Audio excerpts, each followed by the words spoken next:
ইতিমধ্যে আপনারা অবগত হয়েছেন গত 9 জুলাই বিকাল অনুমান 5:40 থেকে 6টার মধ্যে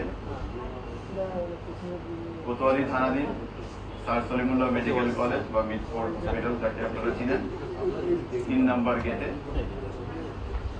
তার সংলগ্ন এলাকায় একটি হত্যাকাণ্ড সংঘটিত হয়েছে। এই হত্যাকাণ্ডটি সংঘটিত হয়েছে অনেক লোক একত্রিত হয়ে একজন লোককে বিভিন্নভাবে আঘাত করে হত্যা করেছে।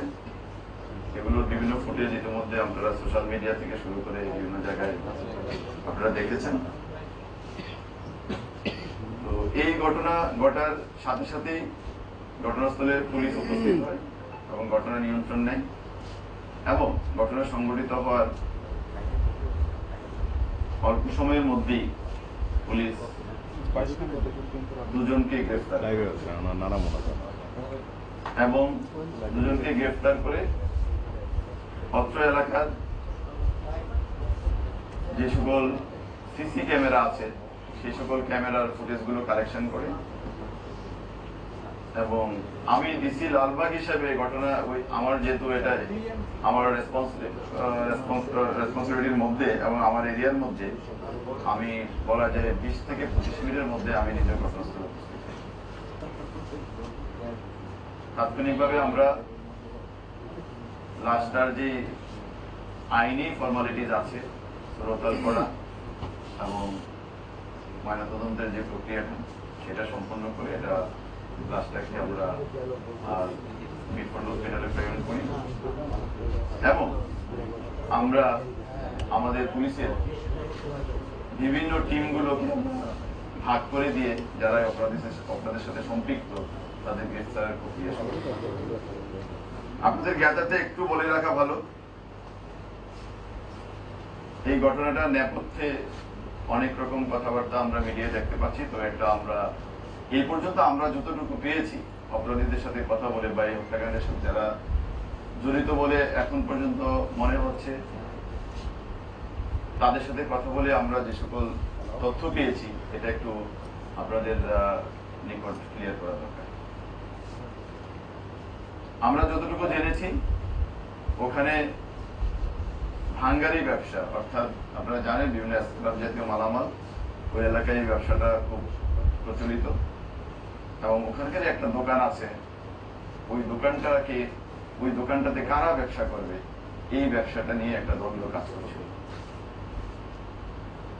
আমরা এতটুকু জানতে পেরেছি উনি হত্যাকাণ্ডের শিকার হয়েছেন এবং যাদেরকে ধারণা করা হচ্ছে হত্যাকাণ্ডের সাথে জড়িত তারা পরস্পর সম্পর্কিত এবং ব্যবসাটা তারা একসাথে কিছুদিন করেছে। যখন ব্যবসায়িক লেনদেন নিয়ে একটা দ্বন্দ্ব তৈরি হয় তখনই তারা এই ব্যবসাটাকে আবার নিজেদের মতো করে করার জন্য তার সাথে বিবাদে লিপ্ত হয়, যার বিবাদের ফলশ্রুতিতে এই হত্যাকাণ্ডটি সংঘটিত হয়েছে। এই হত্যাকাণ্ড সংক্রান্তে ঘটনার পরদিন অর্থাৎ 9 তারিখে ঘটনা ঘটেছে। 10 তারিখে যে তিনি হত্যাকাণ্ডের শিকার হয়েছেন ভিকটিম সোহাগে বোন কোতোয়ালি থানায় বাদী হয়ে একটি মামলা দায়ের করে, যার মামলা নম্বর 7/10 জুলাই এবং এটা হত্যা মামলা সংক্রান্তে ঘটনা সংক্রান্তে যে সকল ধারা আছে বাংলাদেশ দণ্ডবিধির সেই সকল ধারা অর্থাৎ 302, 34 এই ধারায় এই মামলাটি সংঘটিত হয়েছে বা দায়ের করা হয়েছে। ঘটনা অব্যবহিত পরেই আমরা ঘটনার সাথে সংশ্লিষ্ট সন্দেহে আমরা 2জনকে গ্রেফতার করি এবং আমাদের যে সকল ভিডিও ফুটেজ আমরা পেয়েছি বিভিন্ন ক্যামেরা থেকে, সিসি ক্যামেরা থেকে, ওগুলো বিশ্লেষণের মাধ্যমে আমরা ঘটনার সাথে যারা সম্পৃক্ত তাদেরকে শনাক্ত করতে সক্ষম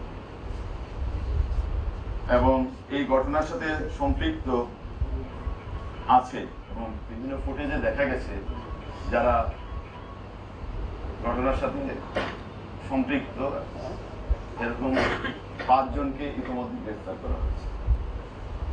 এর মধ্যে মাহমুদুল হাসান মহিন 41,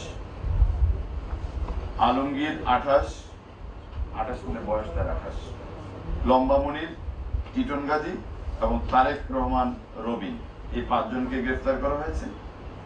এর মধ্যে মাহমুদুল হাসান মহিন এবং তারেক রহমান রবিন এজাহার নামীয় 1 এবং এজাহার নামীয় 15, এই দুজন ঘটনার দিনই গ্রেফতার হয়েছে এবং তাদের দেয়া তথ্যের ভিত্তিতেই অন্যান্য আসামিদেরকে শনাক্ত করা হয়েছে এবং এই দুজন এই মুহূর্তে আমাদের হেফাজতে আছে।